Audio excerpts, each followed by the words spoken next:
Hello. This will be my first herbal video in this format without any demonstration.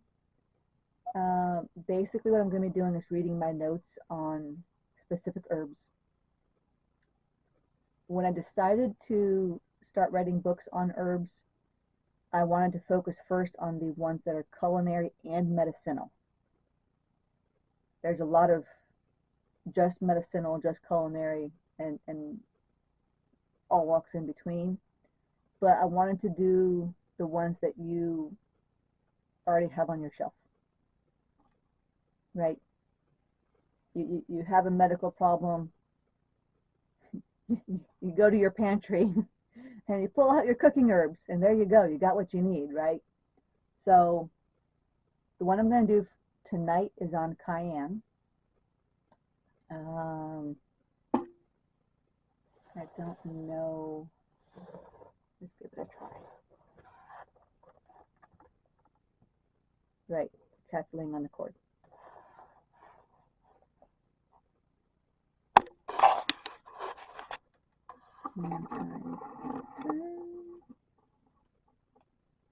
Yeah, there we go.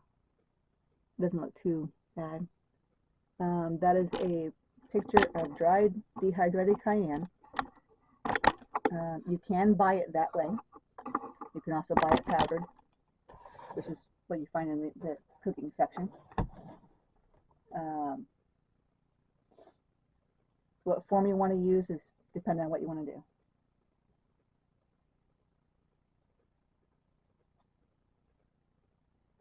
Kitten was getting hot up against me here. And my chest is sweating as a result. Yay. The AC went out. Fun times. Okay. So this particular pepper is called Capsium annum with two N's, two U's. We know them as chili peppers.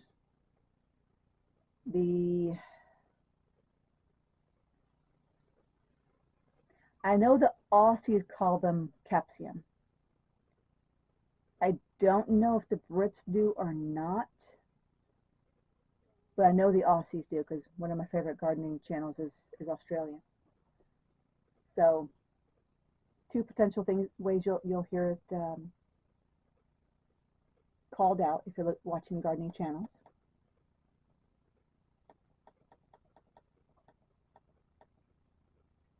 Let's see. Yeah, I'm not going to read the description here.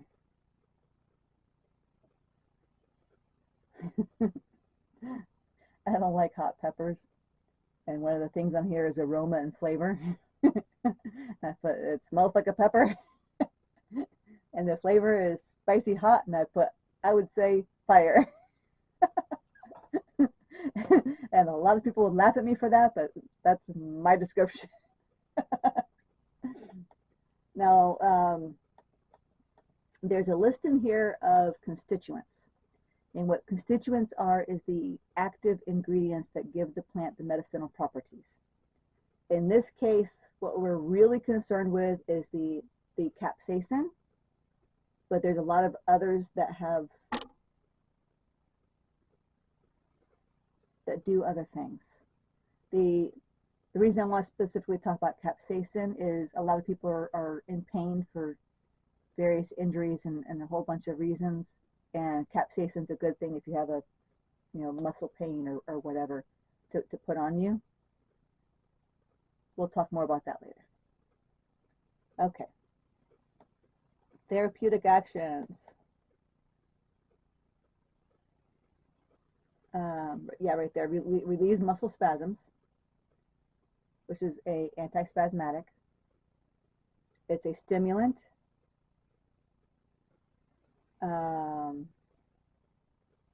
It is an antiseptic, if you want to use it that way. Increases swelling. So if you don't want swelling, don't. Yeah. Okay. So it stimulates blood flow. Oh, I forgot about that. It's supposed to be good for external use on your varicose veins. Now, I have varicose veins, but I have not had the nerve to try it yet because it's hot. So it strengthens your cardiovascular system and your nerves. It can also deaden your nerves if you use too much of it. It will tone your circulatory and digestive systems. Wards off colds. And that's the rheumatic pain is listed there that I've already talked about. If you've got laryngitis, it's a good mouthwash for that. It's all, if you can tolerate the heat. I know a lot of people can. I can't, but if a lot of people can, yeah. Been known to help with itchy skin disorders like psoriasis, shingles, diabetic neuropathy, and post-mastectomy pain. And we've already talked about arthritis.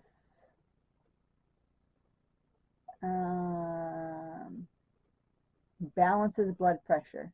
That's just because it strengthens the cardiovascular system.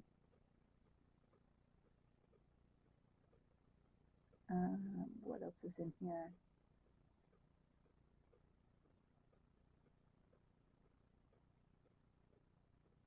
Just so you know, an herbarium is notes from all the sources that you've done, so there can be duplicate data within the entry. So that's why I got to pause and keep reading to go through it all the way.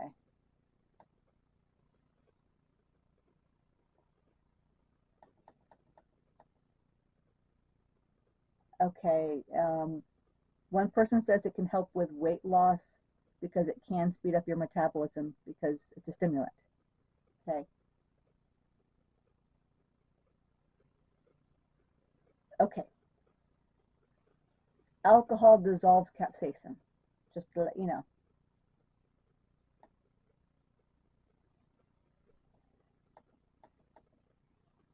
And this is probably in there later on, but when you put it on like your arthritis or your muscle pain or whatever you're doing, what it's doing is it's interrupting the pain signals. It's not curing the pain. It's not eradicating the source of the pain. It's giving temporary relief. And this is where the danger comes in. Okay. If you use it too much without fixing the source of the pain, you can actually deaden those nerves. So there you go. Prevents blood clots.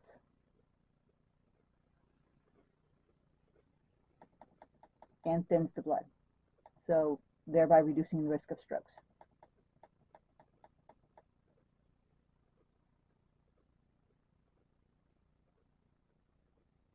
Okay, there's an old cold remedy where you put a clove of garlic and a pinch of cayenne in a bowl of hot chicken soup.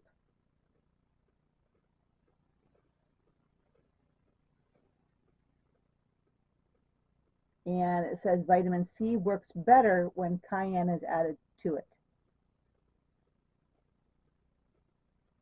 And then there's another thing called Super C, which is an Amish thing, where you add cayenne, ginger, and vitamin A to the vitamin C.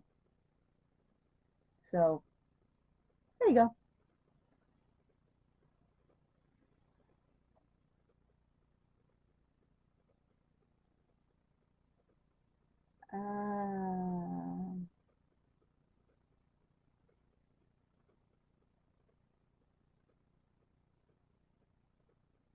Okay, so it says lung ailments are potentially decreased because the high level of vitamin C in the capsaicin, which makes sense because the earlier portion did state that it strengthens the respiratory system.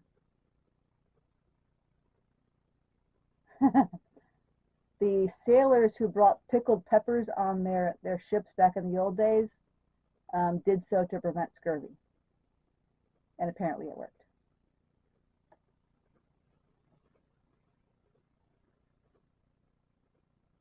Okay. I don't know how much of these other things I can put in here. These are recipes that are in some of the textbooks that I had. I guess if I state where they're from.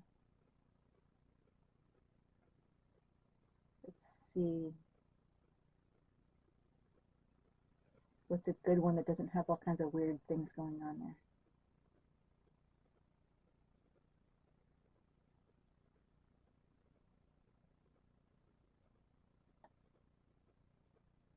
Okay, for a cough,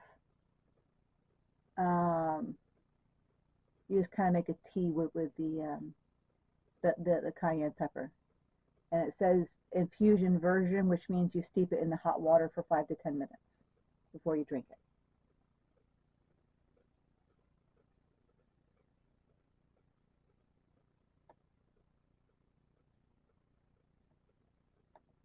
I'm looking for some good pain recipes in here.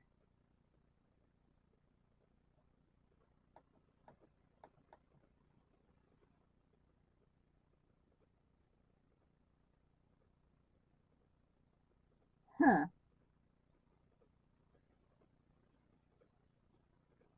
Okay. So here's an old remedy from 1965. What they did was 1 part cayenne to 5 parts Vaseline on sprains, bruises, and swollen joints. And the result of that was there was 12 participants. 7 were cured of their ailment. 3 were improved.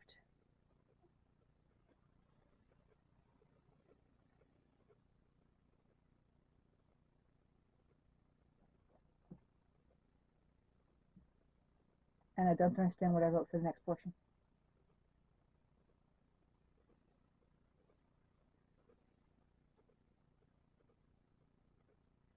Yeah, I'll have to go back to the reference and look that one up because I didn't write that clearly.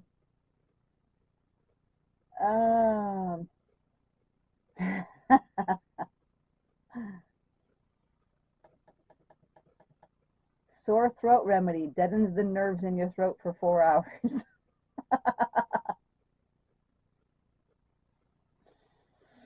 Okay, well, here it is.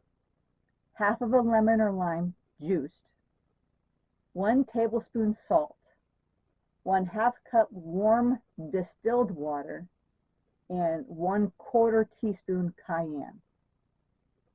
Gargle small amounts, do not swallow. There are antiviral properties in cayenne, which helps with the cold as well. And the citrus will help with the mucus, of course. Oh, and it shrinks the swollen membranes.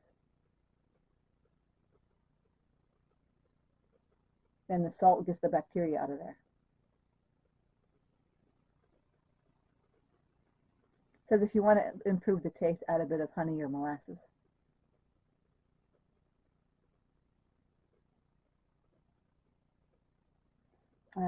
If you're bleeding, you can put powdered cayenne on the cut to stop the bleeding. That sounds hot.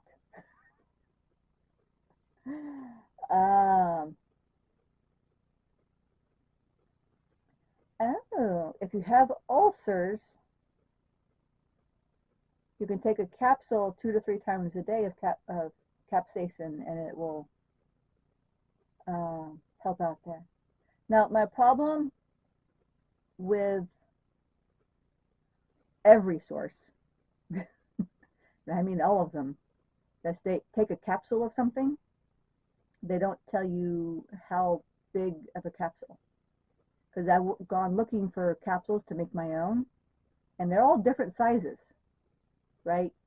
And some will tell you like milligrams and things like that, but how many lay people out there have scales to determine how much goes in that capsule? So, yeah.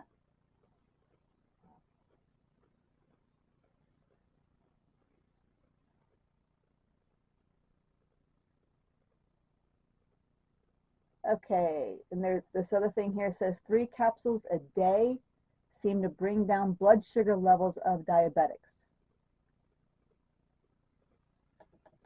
So there's that.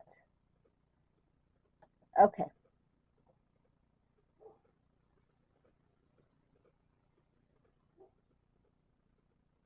Now, the sources differ on how much of a dried herb you should be taking. One says 0.06 grams. Another says 30 to 120 milligrams. Right.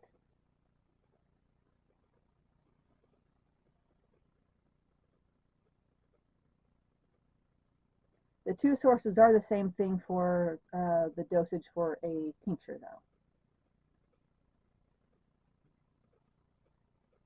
So if you get a capsaicin or cayenne tincture, or if you know how to make it yourself, 0.1 milliliter 3 times a day. Or sorry, 0.3 milliliter. A very small amount. Okay. Yeah, no, 1/4 teaspoon for a infusion. Okay, safety stuff.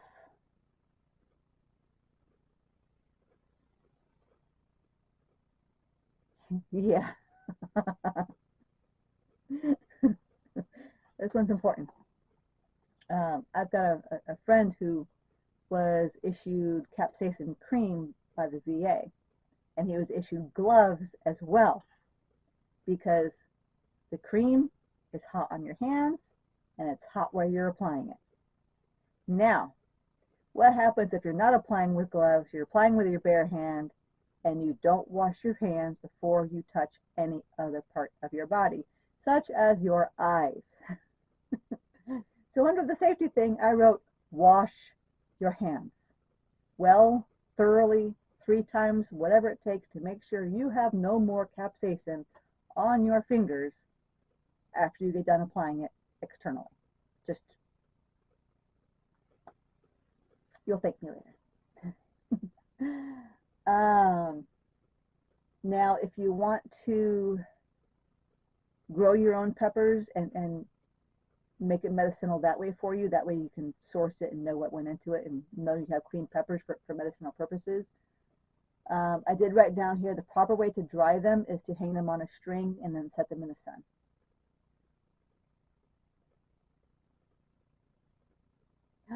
Oh, I forgot about this little story. One of my sources, this is a fairly old book, and what he did was he went way back, right? Old stories from all kinds of books. So he shared this little thing here. A husband tried to dry the peppers in the microwave. The result was like filling the house with tear gas. They got the kitchen cleared out, then he went upstairs to take a nap, and the fumes were, as they called them, deadly. They had to open the whole house and air it out. Yeah. Okay. I don't remember this, but apparently I tried the sore throat gargle.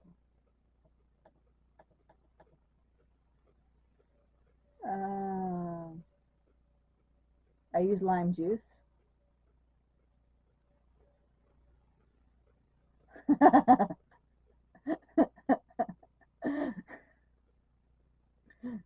Yes, I put the notes of my own experiences in here too.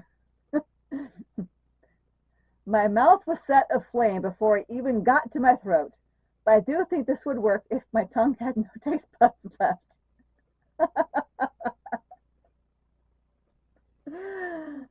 I rinsed my mouth to remove any residue, then found myself a nice glass of milk to extinguish the fire.